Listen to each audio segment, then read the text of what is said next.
keyboard to the boardroom. This is the Business of Esports.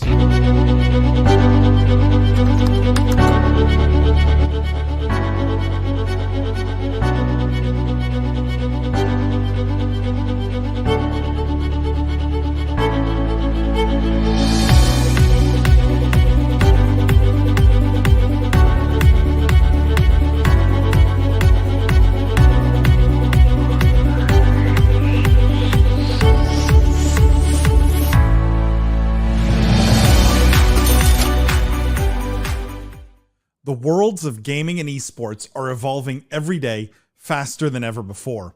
With YouGov's living data, you can probe into the real thoughts and behaviors of esports fans and gamers worldwide. If you're a team, a brand, an agency, or a rights holder, you should be talking with YouGov.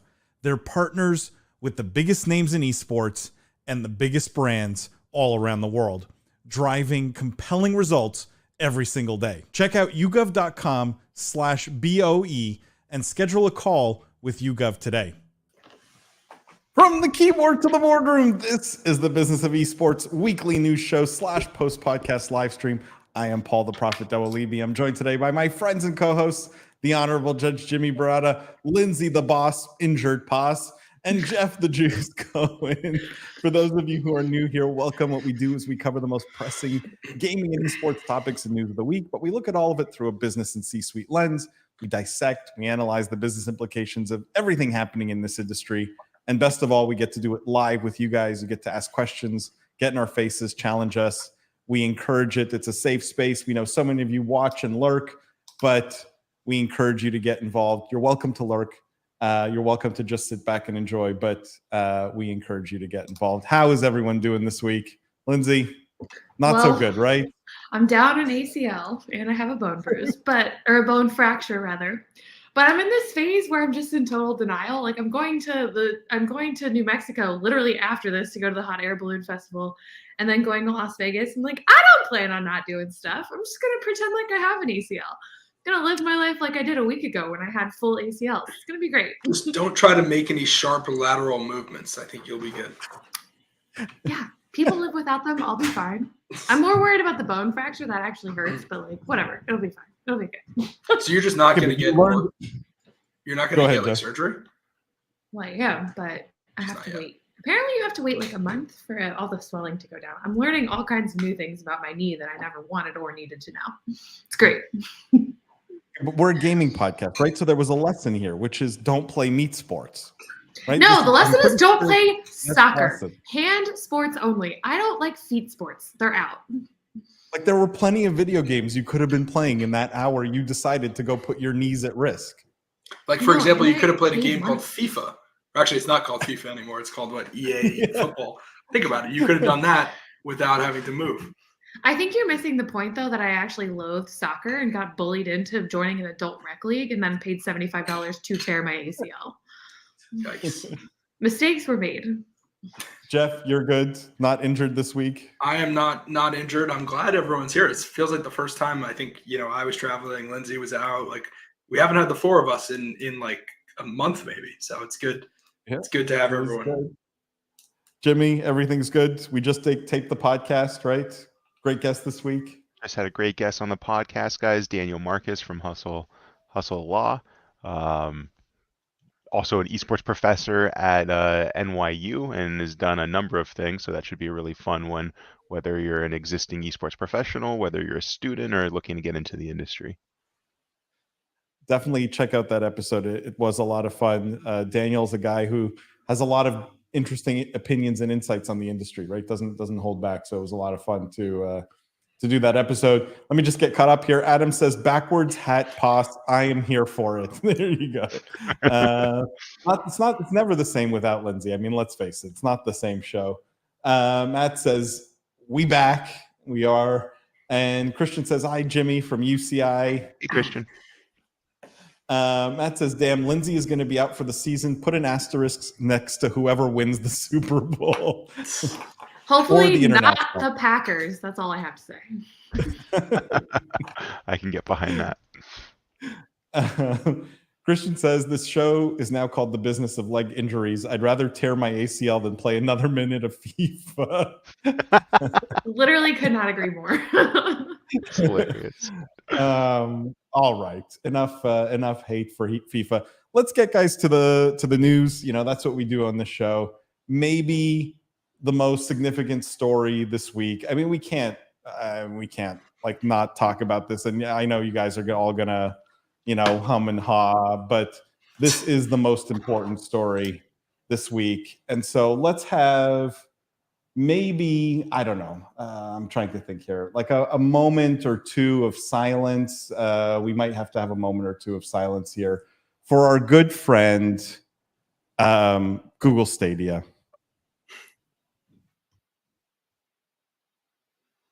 I like the headline. It's just I feel like I have to leave this running in the background while we have this conversation. But seriously, the headline here is Google kills Stadia. Maybe not surprising to listeners of this podcast or viewers of this live show, but not much of a story here. Basically, Google's winding it down. Stadia's dead. More interestingly, I think, and maybe where I want to direct the conversation is they're refunding everybody and everything.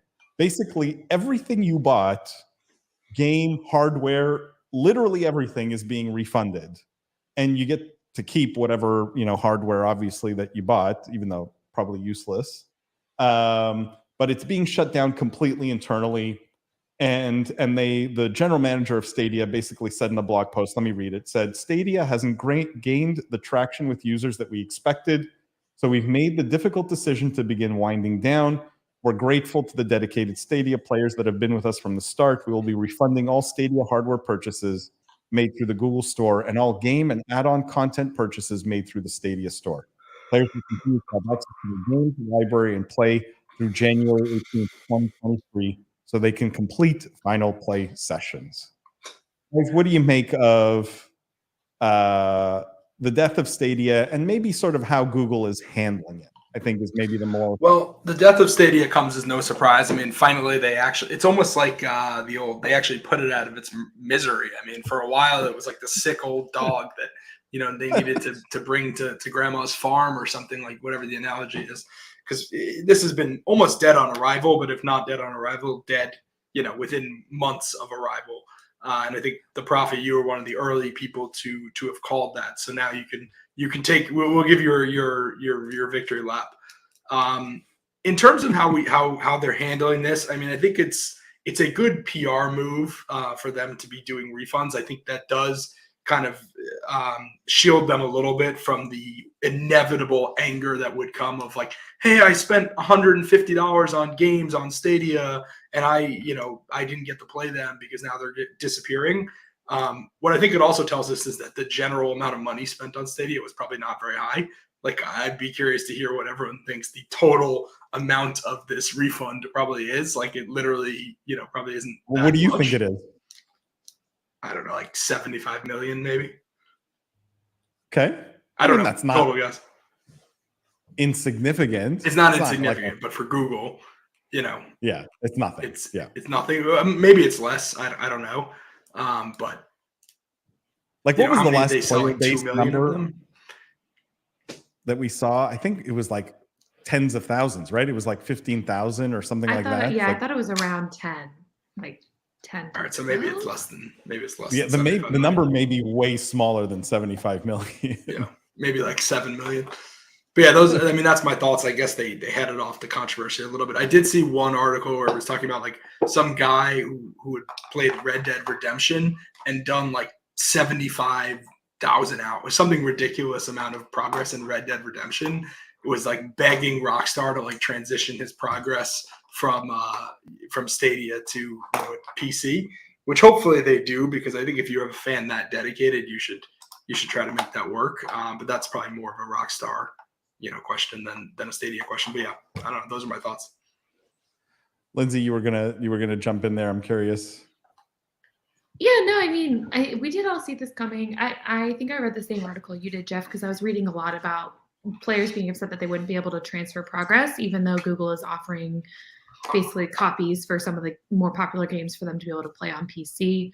I also did read an interesting article about a developer who was specifically making a game to be streamed, and obviously this was the main platform for that. It was a Stadia-only game, and so now they're kind of looking at new ways that they can produce streamable games, which is just fascinating. And also reading about developers getting back rights for exclusive games, which is also an interesting kind of problem to untangle. But obviously, in general, I think, we all knew that this was going to fail. There have been fewer problems than I anticipated, but the problems that are there are much more nuanced than I anticipated and are going to probably require a little bit longer in the wind down. But other than that, like, fairly clean break for users, or as clean as you can get, aside from game progress. And I think it's great that they're paying everyone back. They have the money to. It didn't work. Like, move on, do something new. You're Google. I mean, I find some maybe not comedy, right? Like, look, I've been calling this since the beginning. Being shut down is unfortunate. It's Google. I'm guessing and I'm hoping all the employees of Stadia are going to are being relocated to other Google jobs. So the human impact is hopefully minimized here, and it's not a good thing. But the little bit of comedy here for me is they've made better management decisions in the shutdown than in the actual operation of the product. Like, does anyone see a little bit of irony in this, or like comedy in this? Jimmy, I don't know if you were gonna chime in. I see nothing but comedy in this, Paul. Honestly, like I messaged you and the three of us with Greg, our business partner, when the story came out, and I said, guys, I feel like I'm taking crazy pills. Did we not cover this a year ago? But it was probably just Paul the Prophet saying for over a year that this was inevitable. And so, like you said, you don't feel happy or you don't take any joy in anyone losing their job here. But out of everyone I know in gaming, one person got a Stadia, and it was probably my least informed friend who, when he told me, I was like, why? And then kind of, had that whole conversation. It's great PR, I guess, for them to do the refund, and to claim that they're going to apply the data and the learnings into other verticals is kind of like, duh, right? If you're collecting data and losing this much money, you're going to have to try and make lemonade with it. AR would be an interesting application of whatever they learned in Stadia, just because we know Meta is really doing a lot in that space, and that seems to be a real driver for metaverse growth and interest is the VR application. And I see here that was their augmented reality efforts is something that they might lean into with this, but it's nothing but comedy, guys. Like, this is, if you've been listening to the show, this is something you knew was inevitable, to the point where I literally thought this had already happened months ago. And I'm like, that's not a joke. Like, I thought that this was already announced. So I guess it's official. And on to the real news. Let me just cut up here. Matt says, I agree, Christian, on the Go Pack Go.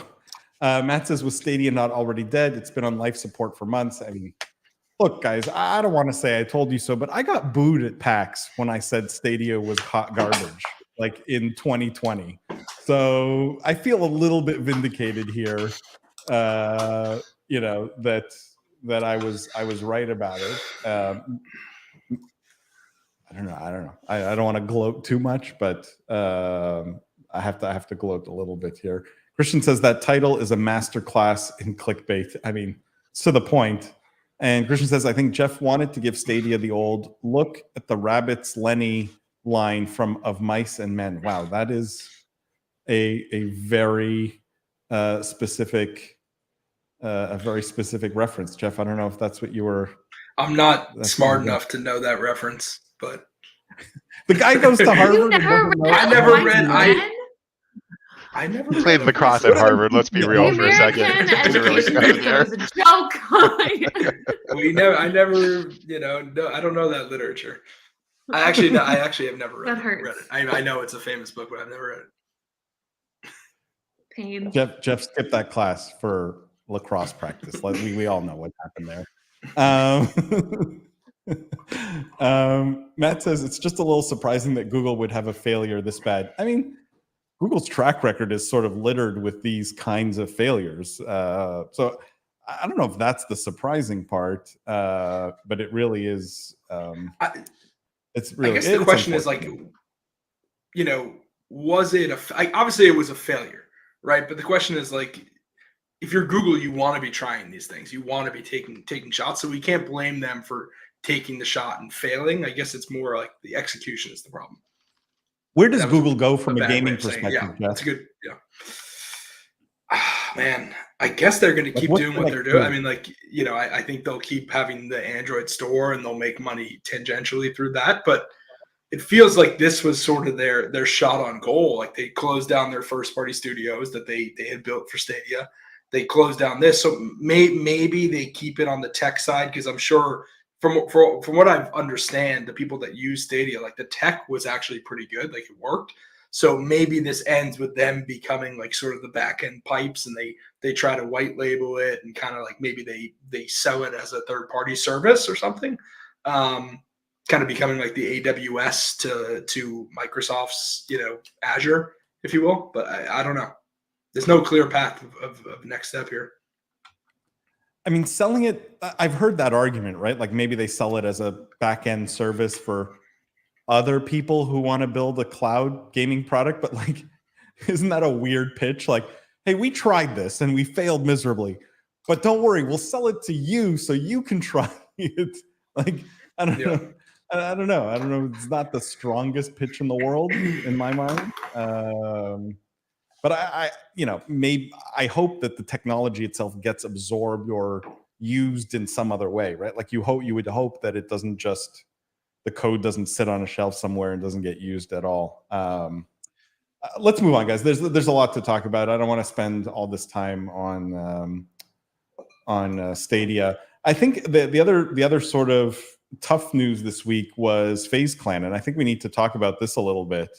FaZe in the news, and the headline, this is from GamesBeat also. FaZe Clan, 71.4 million of PIPE investment defaults. And so what this article is talking about is that in the company's latest filing, it was revealed that 71.4 million of its 100 million backstop commitments defaulted on their obligations. And now their sponsor, their financial sponsor for the SPAC, is now on the hook to guarantee that FaZe Clan receives at least 100 million. So B. Riley, according to this filing, is going to have to invest 53.4 million into FaZe to replace the promised funds. And B. Riley has contributed over 50% of FaZe's backstop. Now, as a consequence of this article and all of this, FaZe's stock got killed. I think it dropped, I don't even know, 30% on Monday, since Monday, sorry. And I think there's a lot of people trying to make sense of this and figuring out, like, is FaZe in trouble? What does this actually mean? I'd love all of yours like opinions on what's going on here, and if Jeff, obviously you're the ex analyst here. Your view on this and what this changes, if anything at all. Yeah, well, I mean, they didn't raise the amount that they had hoped to raise in the SPAC merger. I think that, that may not be entirely a specific issue to FaZe. I think that's happening a lot in SPACs these days, where they're getting there's a lot more redemptions, than there were maybe a year or so ago. So what that ends up doing is meaning you raised less money than you had hoped you would. So now you typically have to go out and raise more money. In this case, it looks like maybe B. Riley is backing that a little bit. So they are, and to be fair, I don't know the exact terms of B. Riley investing this additional 53 million. Maybe it's at $10, maybe it's lower. So that might be partially why there's been kind of this extra dilution and why the stock has gotten hit. But needless to say, it's not great when investors, rather than having the option to invest, they decided to take their cash back, which means they don't believe in the business. To make it as simple as in the simplest possible terms. Which means that if you planned on having $100 million of cash and you only have 30, well, you have to either invest less than your business, or you're going to have to raise more money down the line, which is going to lead to dilution of these existing shareholders, which is why the stock has gotten hurt. So, is this a catastrophic thing for FaZe? No, I think, at the end of the day, this is kind of what we expected. And to be fair, we had I mean, I personally feel like I had a little bit of egg on my face when this first launch, because we were very, I would say, bearish, saying, hey, this will probably get cut in half. Not that we think FaZe is a bad company. It's just like we thought it was overvalued in the market. And the stock actually basically doubled from 10 to 20. So for a little bit, we were kind of looking a bit foolish. What I think is happening now is that the fundamentals are starting to come into play, and it's kind of starting to trade where we had, I think, suggested it would. So a little bit of us, patting ourselves on the back, saying, hey, I think we're in the right here. This isn't catastrophic for FaZe. This isn't the end of the line for them. I think it's just a right sizing of where the market's valuing them. Once you go public, you're subject every day to your fluctuations in your stock price, and how the market views you is going to change, month to month, quarter to quarter, day to day. So I think that's all this is. It's just fundamentals starting to show up in the market price.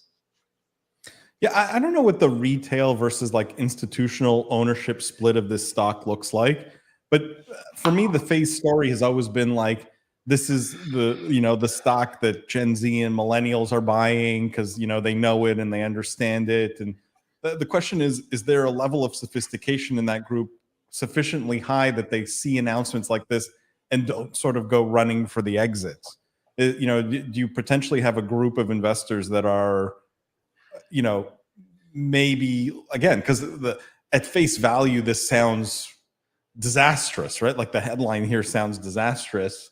I'm curious, Jimmy or Lindsay, like what you think the emotional reaction to sort of some like the bad news coming out about FaZe from a financial standpoint, for a crowd that maybe is not as sophisticated from an investment standpoint.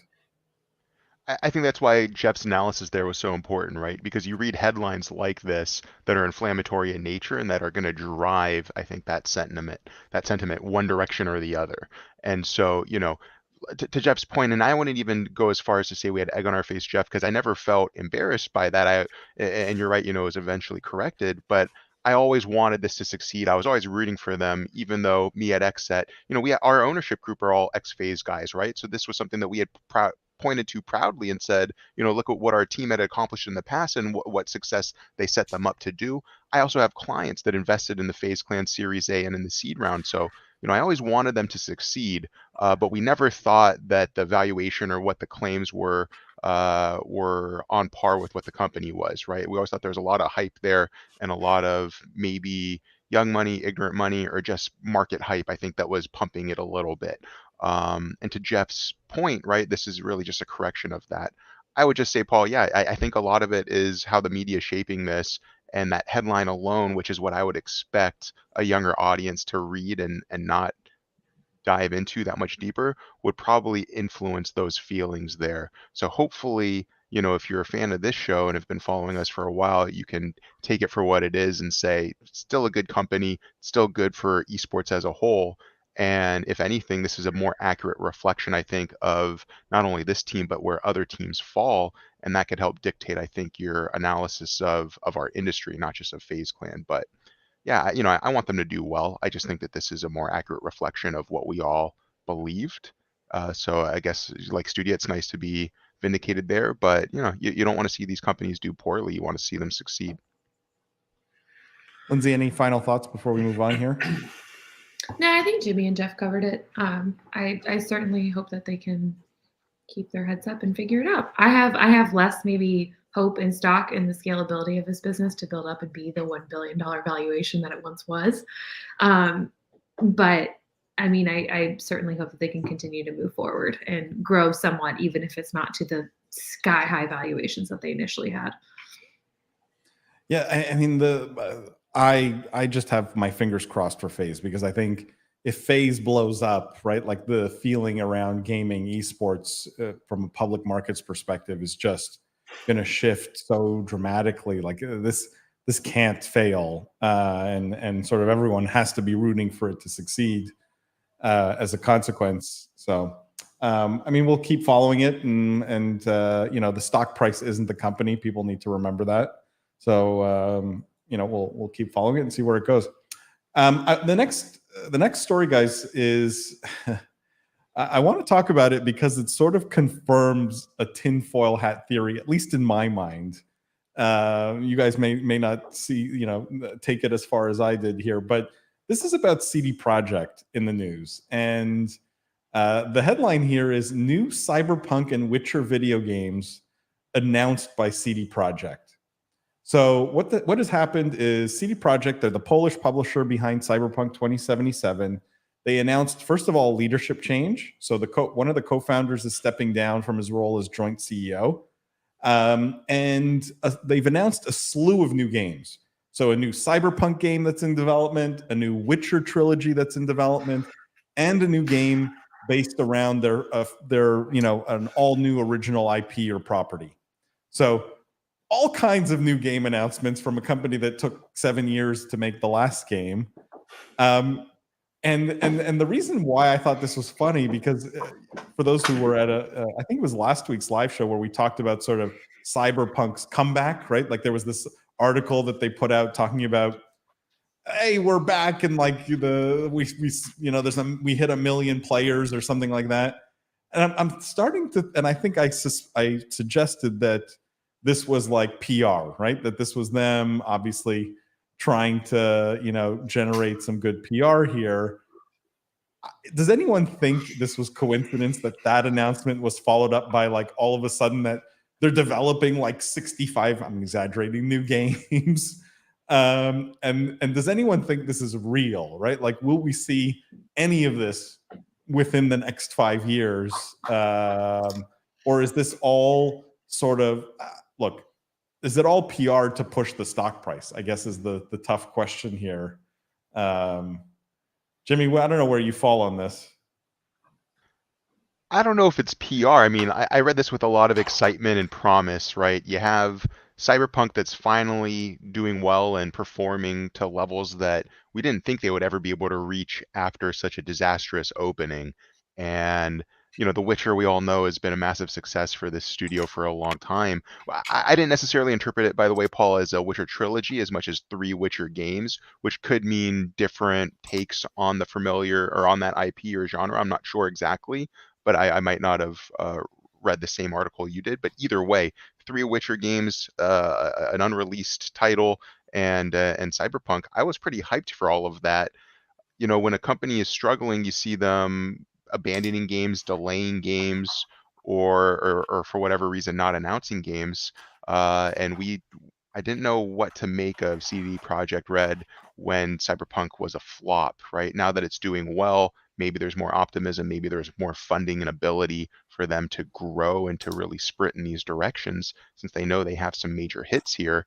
Obviously with The Witcher, that's their bread and butter. They need to double down on that and continue to pump out content there, ride the wave of the TV show that's giving them an expanded audience and mind share, I suppose, in the public light.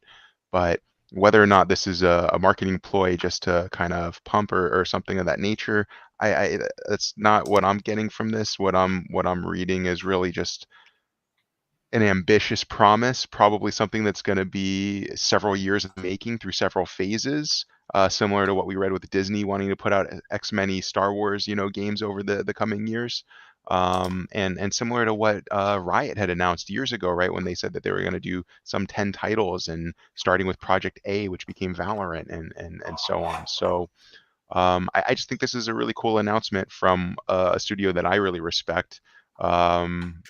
I love The Witcher, so I'm excited to play more in that genre in particular. I haven't reinstalled Cyberpunk since I got frustrated with it about a year ago, so maybe hopefully I'll have some time to explore that. But now I don't want to dominate the segment, so I would love to hear from Lindsay and Jeff on this one.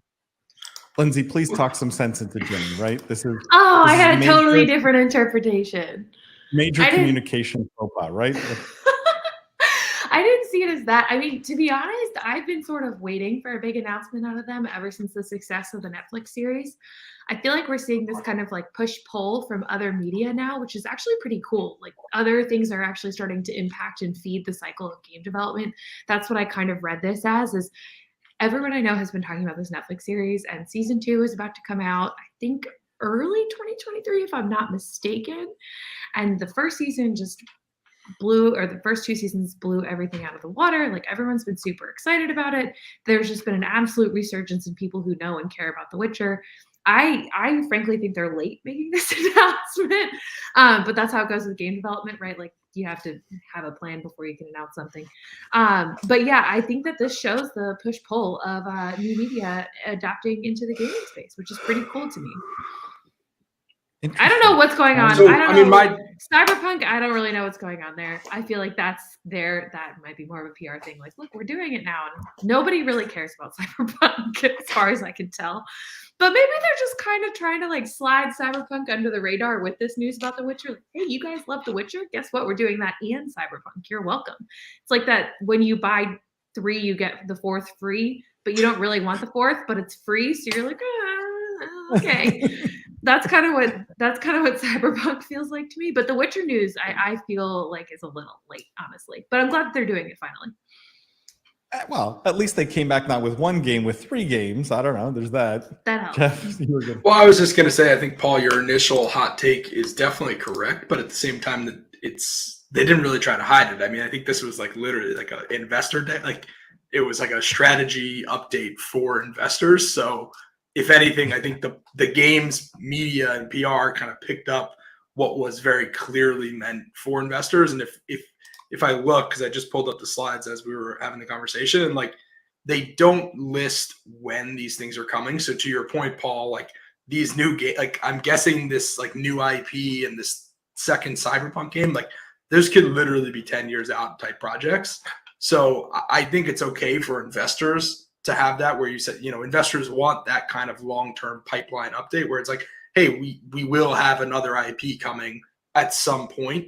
I don't think they should be hyping this up in the game's media. Like, I hope they learn their lesson from the Cyberpunk kind of, I'll call it debacle. I don't know if that's the right word, but just that entire lead up to the launch of Cyberpunk, I think they should be a lot smarter about their PR strategy next time. But from an investor perspective, which is I think what this was, I agree. It was a good time to update the strategy. They have a little bit of a wind behind their sails right now with this whole resurgence from Netflix. And it's saying, hey, look, we accomplished this milestone, and here's kind of our strategy. I also think they announced some like management changes. I think you mentioned the founder stepped down. So It just felt like the right time to like update investors. It's always September, October is always like a good time to update investors too, as they get into the back half of the year.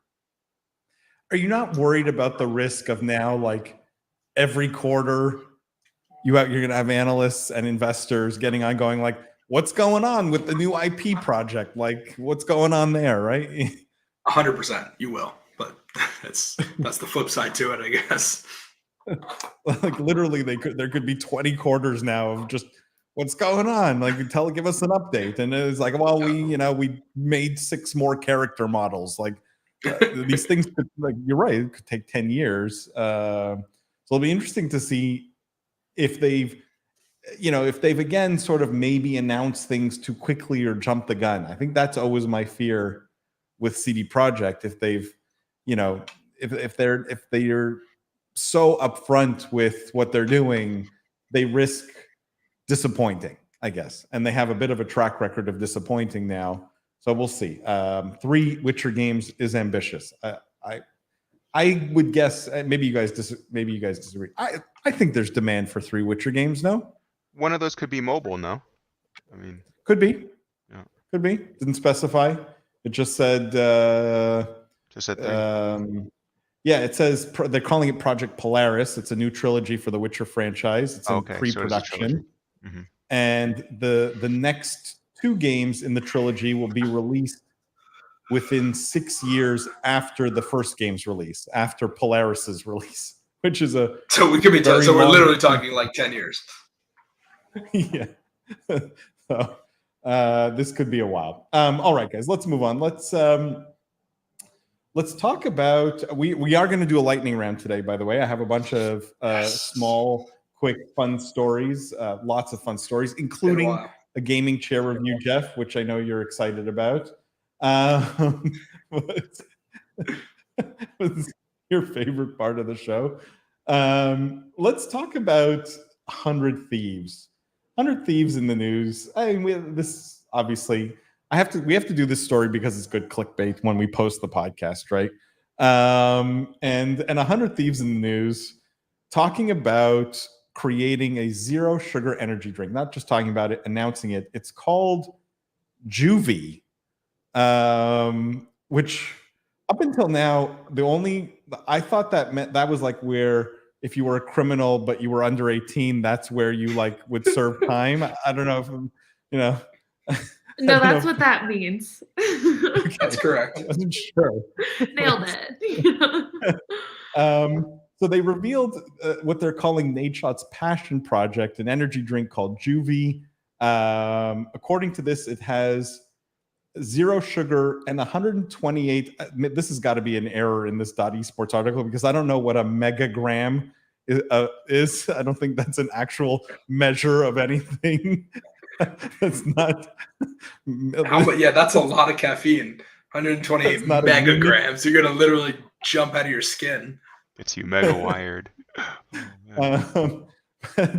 And only 5 calories. So 0 sugar, 128 something of caffeine, and 5 calories. And it's going to come in 3 different flavors. And it's going to cost $36 per 12 pack. But you will have to pay an additional $8 of shipping within the US. It's not, they're not saying how much it will cost to ship or if they're shipping outside the US. So quite expensive. I mean, that basically works out to almost $4 a can with the shipping. I'm curious what you guys think of, we've talked a lot about 100 Thieves strategy. It's been very merchandise focused up until now. I think it's fair to sort of qualify it that way.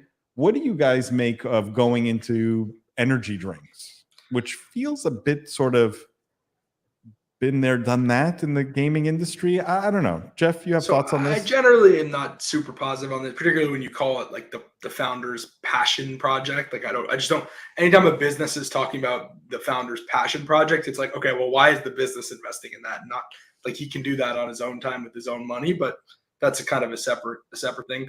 The first thing I thought of when I heard of this is like, it's a little bit the Barstool sports strategy, right? Like Barstool has created a great brand where people love their personalities, people follow their content.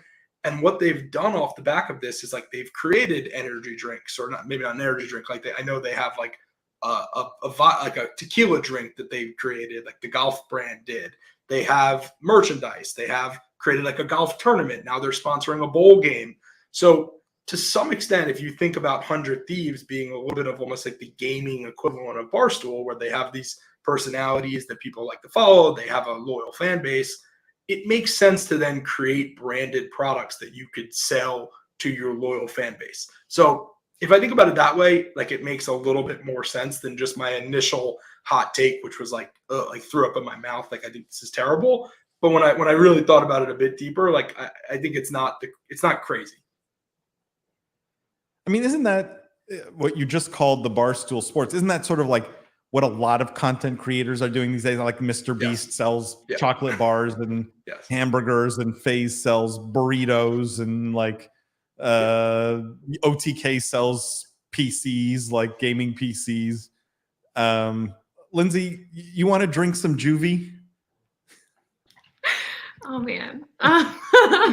Well, first of all, I have a personal vendetta against anything that's sugar-free because it uses aspartame or stevia, which I think tastes horrendous. So that's and is actually worse for you, but that's a whole other... aspartame is, anyways, whatever. That's besides the point. You will not catch me drinking Diet Coke, I guess is what I'm trying to say. I think Jeff is right that this is the Barstool strategy. 100 Thieves has been a merch company. I don't think it's bad to expand merch offerings. There's probably an audience for this that's waiting to get their hands on it. Do I personally like or care about this? No.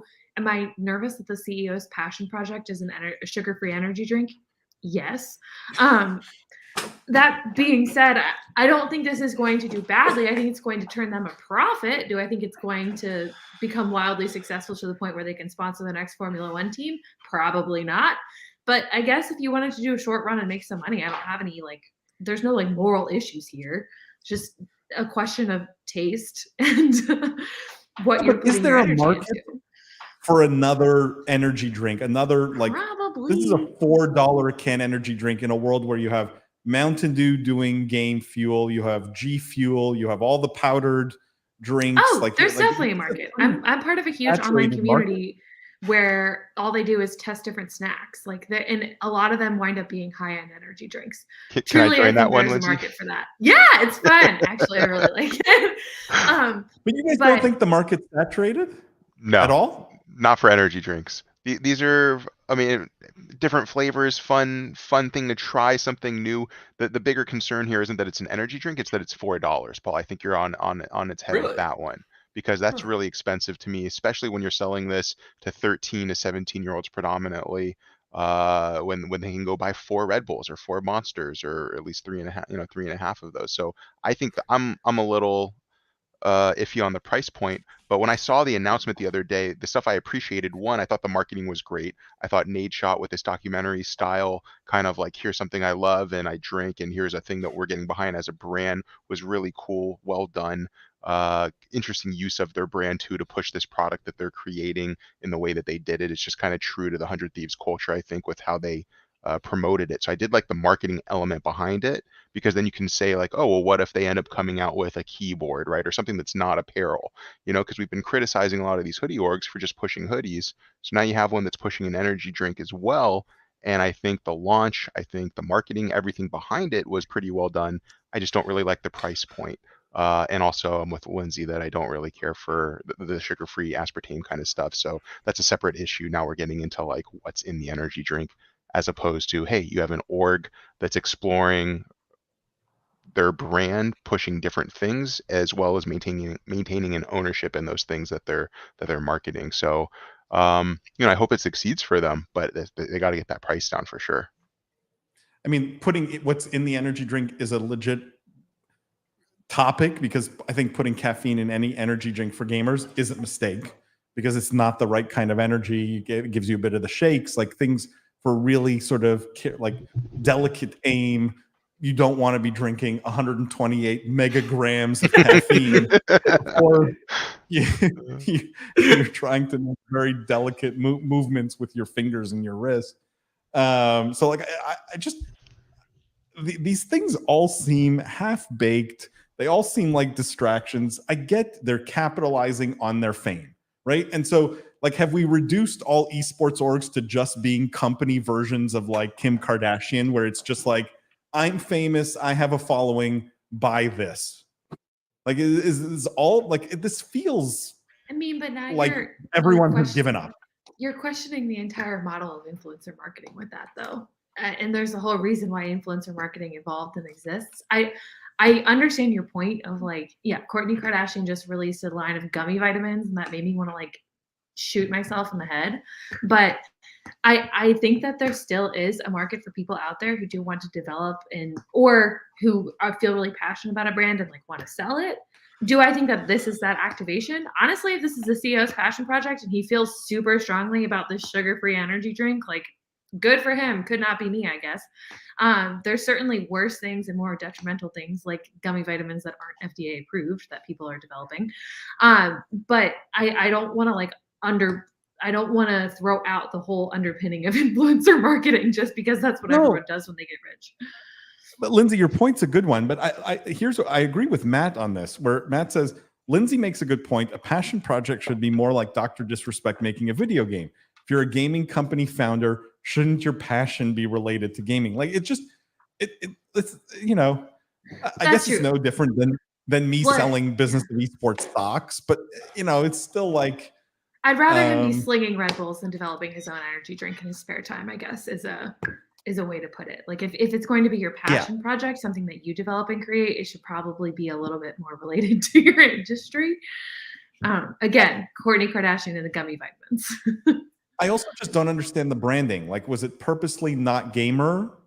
Like, I'm a bit confused, like who the audience is. Juvie, Adam says the name Juvie is odd because jail. And the question I wanted to ask Jimmy is like, is the parent buying this for their 13-year-old? Because that's a weird gift to give your 13-year-old, like a 12-pack of Juvie. I don't know. It seems.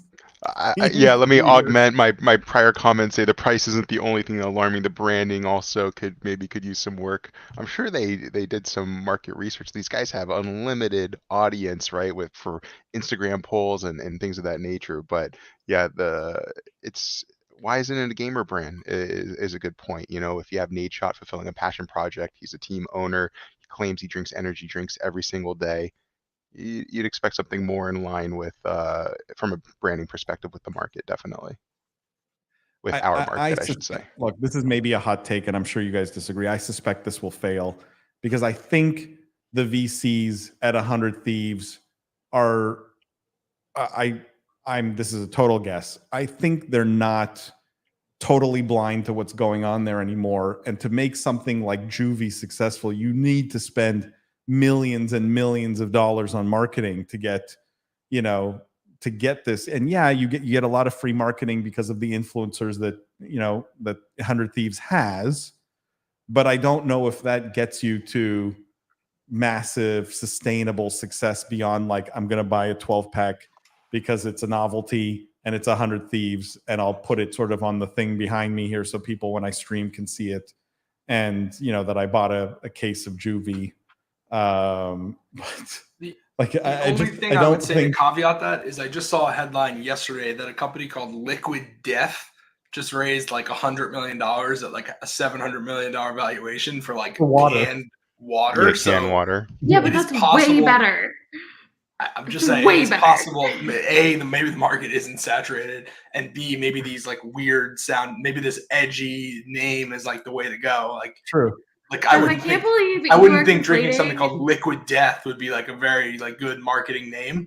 Like literally it would be the worst name, but maybe it's the opposite. The idea is that like if you're having a beer, so I don't feel embarrassed, I can have a can of Liquid Death, right?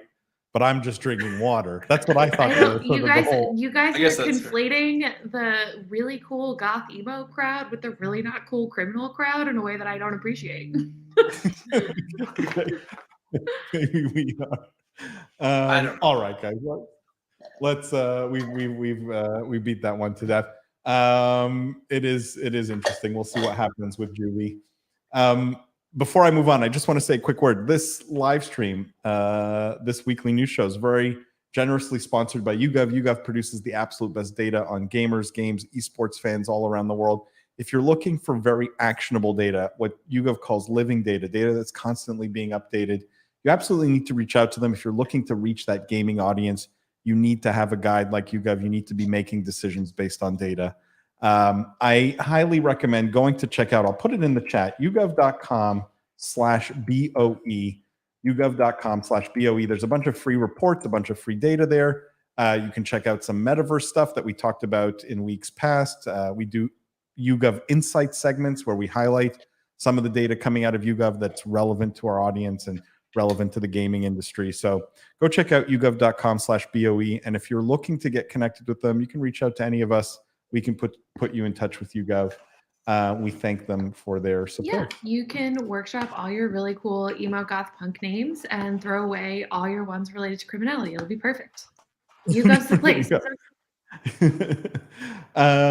All right, guys, let's do one more story and then we're going to do our lightning round. So I have one more sort of bigger story, and then we're going to do a bunch of really small. For those of you who are new here, lightning round's a lot of fun. We do very fast paced. We will like blow through like 5 or 6 stories here. But I have one last one that I wanted to talk about here. And this is Sony in the news. Sony, the headline caught my attention big time. It was Sony starts buying up esports events as demand for consoles fall. And basically what this is talking about is Sony, I love even the first sentence, says Sony's now going after PC gaming fans as sales of consoles are swamped by gamers switching to PC gaming. So the Japanese company has made a push into esports in an effort to get PC gamers to buy Sony games. And what they did was they bought tournament portal repeat.gg, which I think we talked about briefly on the podcast at some point. Repeat.gg hosts like a bunch of tournaments and esports events. They've held, according to them, over 100,000 tournaments with more than 2.3 million participants. But what's interesting is Sony's sort of, and look, this is a journalist writing this, right? Like whether that's internally the strategy exactly is hard to say. We can speculate, but it's interesting that something I've been saying for a while, which is that the console gets squeezed, right? Mobile gets better, PC gaming gets a bit cheaper, and sort of the console gets squeezed between the two. Do you guys, Jeff, do you think this is what we're seeing with Sony here? Or is this just I think it like is. a I don't transitory? know. I think it is. I mean, we've seen actually the theme that I would say even more so for Sony is when they started moving a lot of their first party games onto PC as well. Like I think they put out Horizon and several of other of their like first party IPs that historically would never have gone on Microsoft, that would never have gone on PC. They put those on PC. So I think we talked about that at that point, that they were sort of acknowledging that the future might be cloud, might be PC, and maybe moving a bit away from the console. Plus, I think they're in a much weaker position than they were a year or two ago vis-a-vis Microsoft and the console wars. So I think they're starting to understand that they might need to open different flanks. I don't necessarily agree with the premise of the article that they're buying esports assets because of this. I kind of think that's just like two completely separate strategies, but I agree on the broader theme. Yeah, I mean, the last sentence here, they're saying Sony's multi-pronged move into esports suggests a desire to avoid resting on the success of the PlayStation.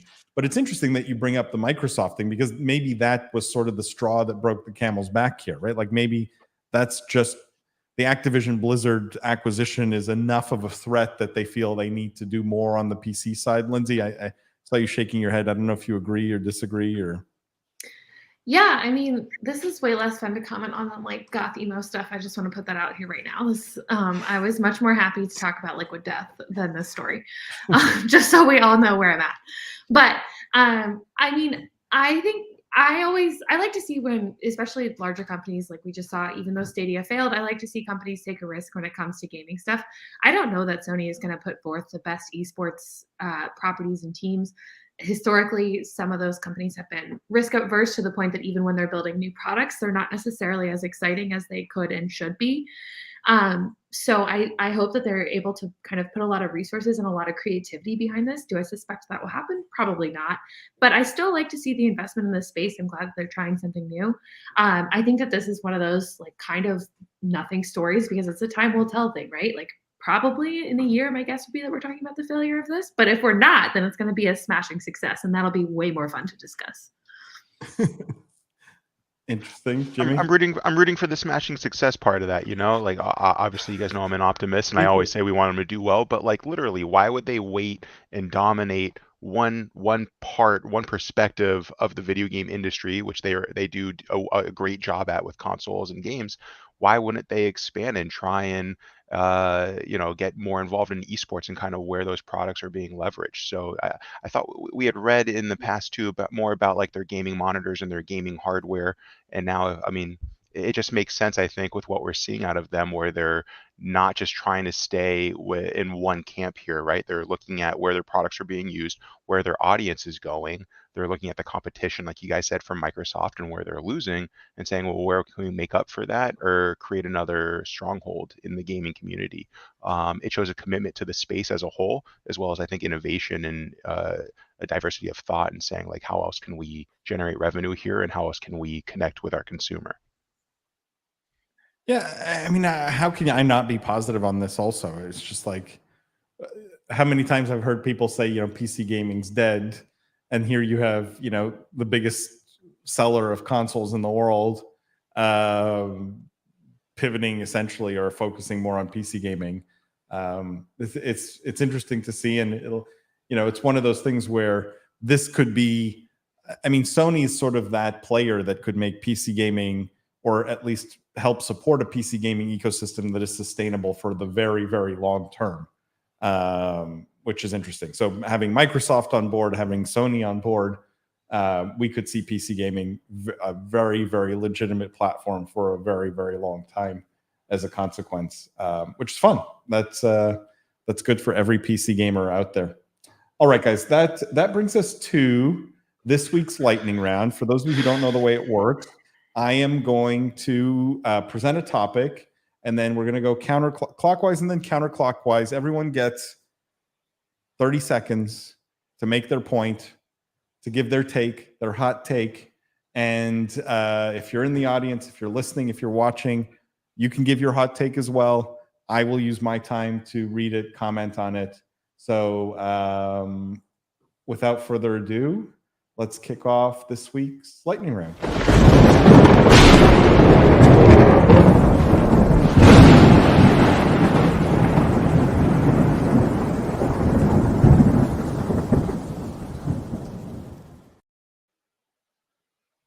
All right, guys, we're going to start this week with a bang. We're going to start with a great story that I think is going to get everyone awake here.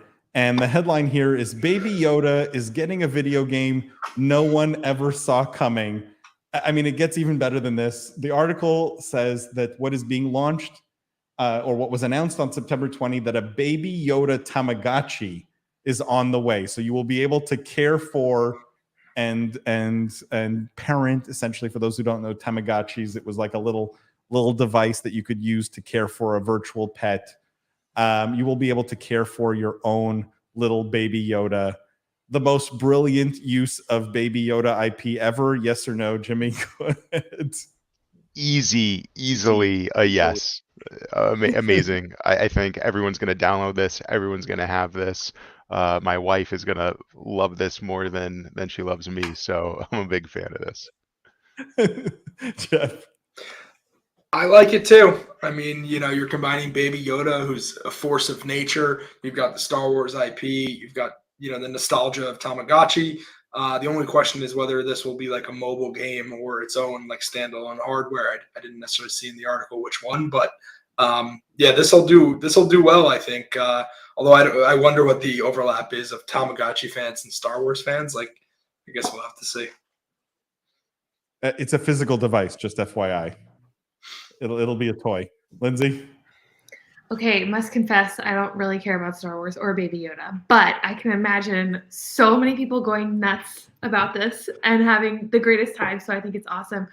For Jeff and Jimmy, gives them a new opportunity to practice their parenting before they each have new children. It'll be great. Baby Yoda Tamagotchi. Yeah, I mean, I have no different take. This is brilliant. Bringing Tamagotchi also to a whole new audience, I think, is amazing. And this is going to sell out in 5 seconds. It goes on sale January 27 of next year. It will, which is surprising. Like, this would have been the perfect Christmas, like, people go nuts to get their hands on it kind of thing, like a Tickle Me Elmo kind of phenomenon. But it's going to sell out in 5 seconds. All right, guys, let's move on. Let's talk about GameStop. GameStop in the news. The headline here, GameStop reportedly struggling to fulfill pre-orders for games. So people have made pre-orders for physical games at GameStop, but then they show up and GameStop does not have enough copies of the game. Lindsay, your hot take in 30 seconds on GameStop unable to fulfill pre-orders here. Oh God, I mean, this is the next Google Stadia. It's just like every article that comes out is going to be like, all right, this is the old dog that Jeff was talking about. GameStop is officially the old dog. They have needed to pivot their strategy for like 2 years and haven't yet done it. So I don't have a lot of faith that this is going to enact any type of change. And it's only a matter of time. We're talking about GameStop going bankrupt or however they're going to slowly close this dying business. Lindsay, yeah, no, you're absolutely right. The only thing you're wrong about is the 2 years part. I mean, I think this was like probably in the making for 10 years. They've been irrelevant. But yeah, it's like GameStop. You literally have one job. Like, the only reason people go to physical stores is to get the pre-ordered games and to get it like day one and have it immediately.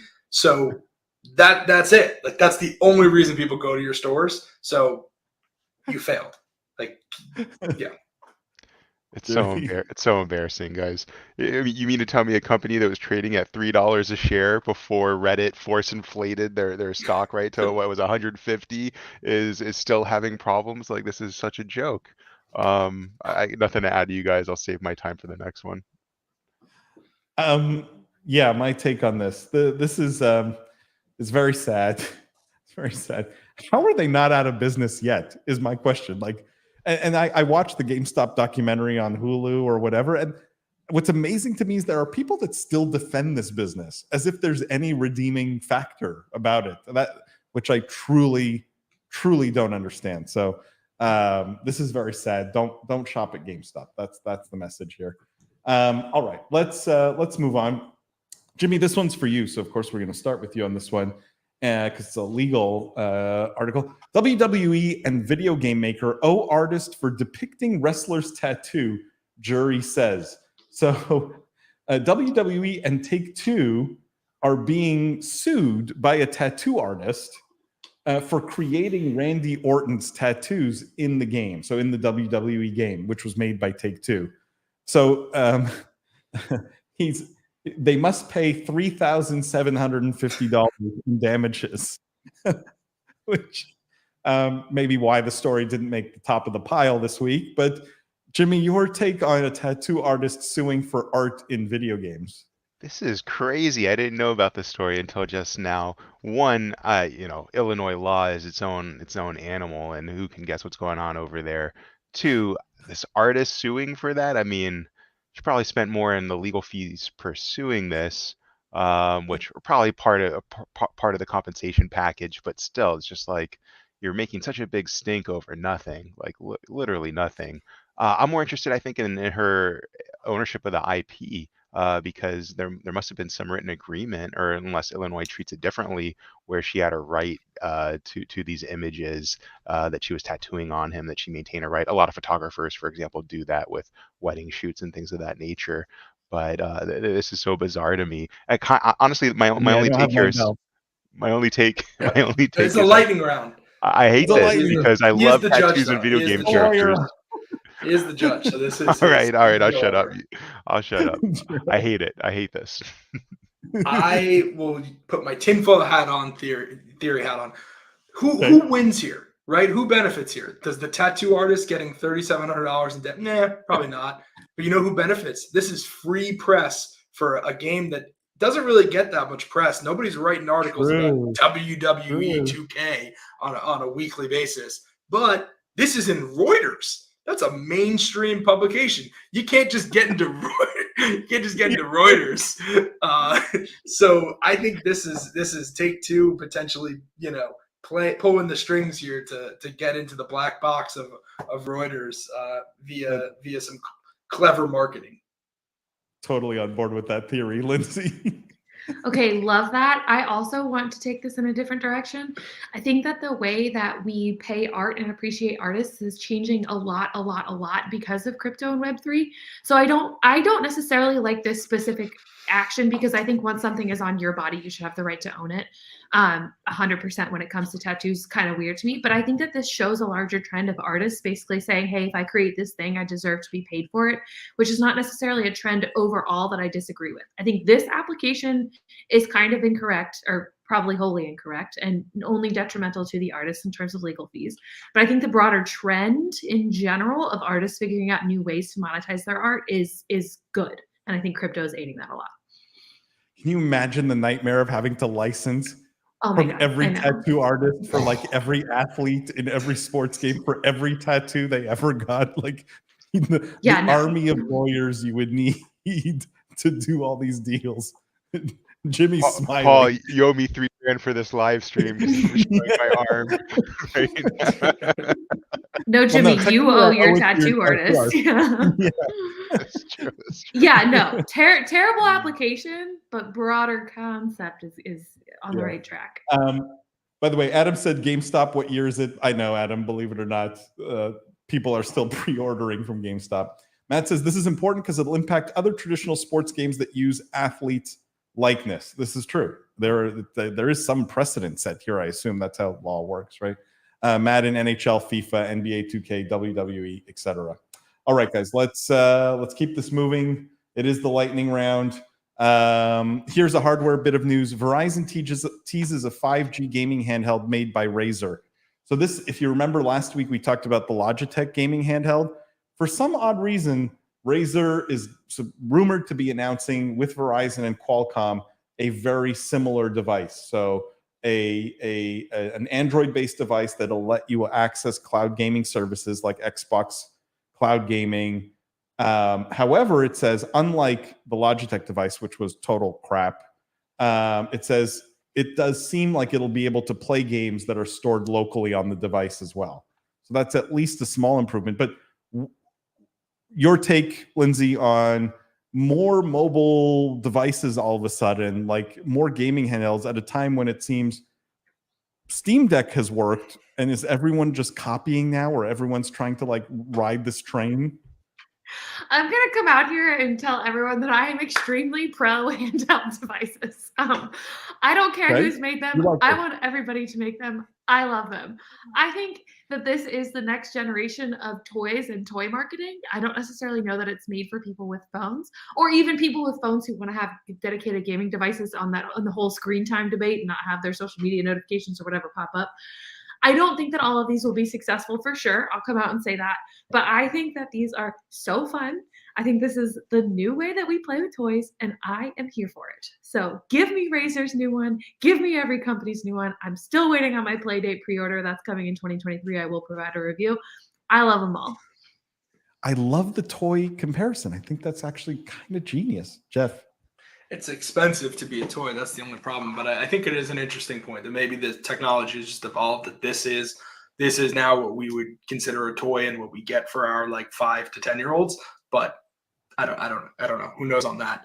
What else was I going to say? Yeah, I don't remember. That's it. Oh, 5G feels like such a buzzword. I feel like that was like the buzzword like 10 years ago. Like now it's all about the cloud. Like 5G. Haven't we been using 5G for like the last 7 years? Like my phone says 5G all the time. Like, is this new? I don't know. Oh my God, Jeff. What is 5G? Like, what is 5G? I remember literally like 2010 reading like white papers like 5G is going to change the internet. And it's like, I don't know. What is 5G? Oh, now it's the cloud. Jimmy, you're painting before me. it spirals out of control. Jimmy. Lindsay knows a lot about this. Maybe we should give her the time. What this shows to me is a real lack of dominance in the mobile market by any one player, right? I thought it was Switch, but it doesn't seem to be. Thought it was Steam Deck, like you mentioned, Paul, but then you got Logitech and Razer coming out with these ones as well.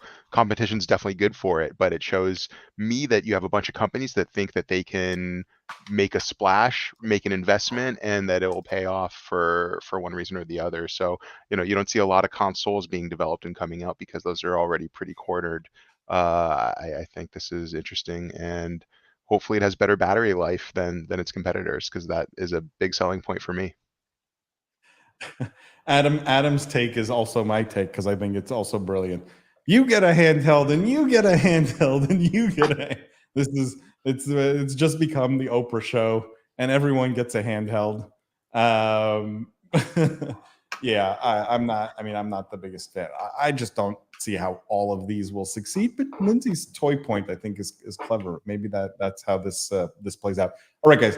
Last article in this week's lightning round, and it's our chair story, because everyone knows this podcast is the foremost or the greatest, or the most qualified reviewers of gaming chairs on the planet.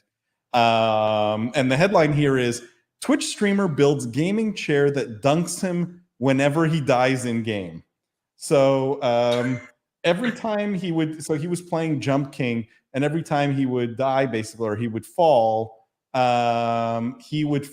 into a bucket of water. There's not like a great picture here, but you can kind of tell there's a chair, and when he dies, he gets dunked into the bucket of water.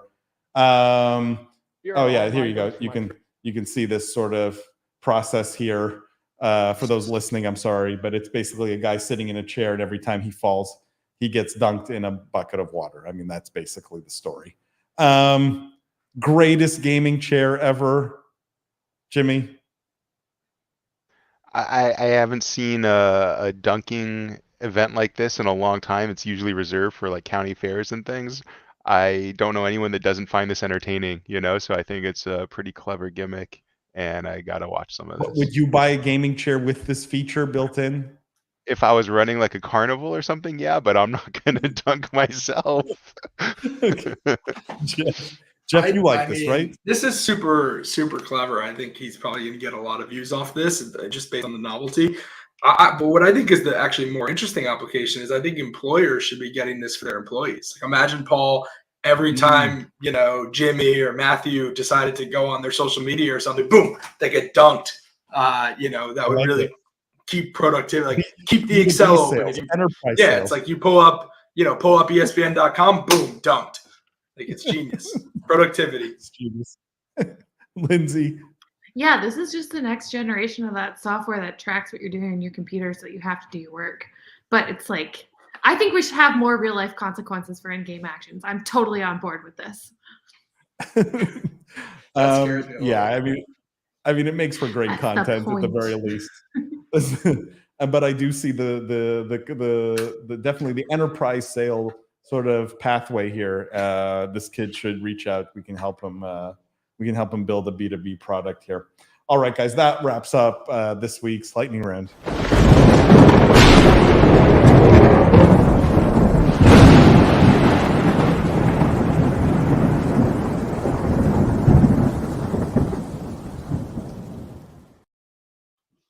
All right, I just had a few housekeeping points. First of all, thank you to everyone who came, chatted, contributed. Appreciate all of you guys. Thank you, Jimmy, Lindsay, Jeff. All of you guys are amazing. As always, make sure to follow Business of Esports everywhere on LinkedIn, YouTube, Instagram, TikTok, on every platform. We are on every platform. We put content out on every platform. Make sure to go subscribe to Lindsay's podcast, Meta Woman. Amazing work she's doing every single week. Also, just a quick word, and I'm going to bring this up. I will be chairing the industry conference part of the Dubai Esports Festival coming up in November. So huge gaming and esports festival coming to Dubai. I will be the chair of the industry conference piece. It's a 2-day conference. If you're in the area, highly recommend you check it out. Reach out to me for details. Happy to connect you guys, anyone interested. But it's going to be a fun time. If you're in the area, I'm also speaking at a bunch of conferences over the next few months. So happy to give you insight into what's going on here. But wanted to mention that. The most important thing, though, guys, of all is the future is fun. We'll see you guys next week.